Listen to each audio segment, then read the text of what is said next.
నల్గొండ జిల్లా నార్కట్పల్లిలోని జిల్లా పరిషత్ ఉన్నత పాఠశాలను జిల్లా కలెక్టర్ నారాయణ రెడ్డి సందర్శించి వన మహోత్సవం కింద పాఠశాలలో మొక్కలు నాటారు.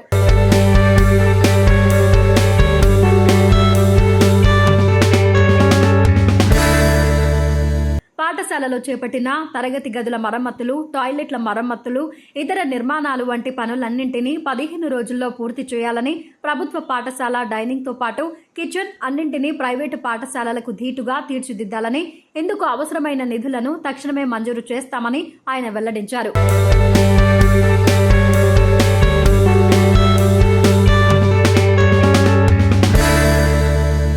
పాఠశాల ప్రధాన ఉపాధ్యాయులు మరో 3 టాయిలెట్లు కావాలని కోరగా తక్షణమే ఉపాధి హామీ పథకం కింద 3 టాయిలెట్ల నిర్మాణాలను చేపట్టాలని ఎంపీడీఓ ఉమేష్ను ఆదేశించారు.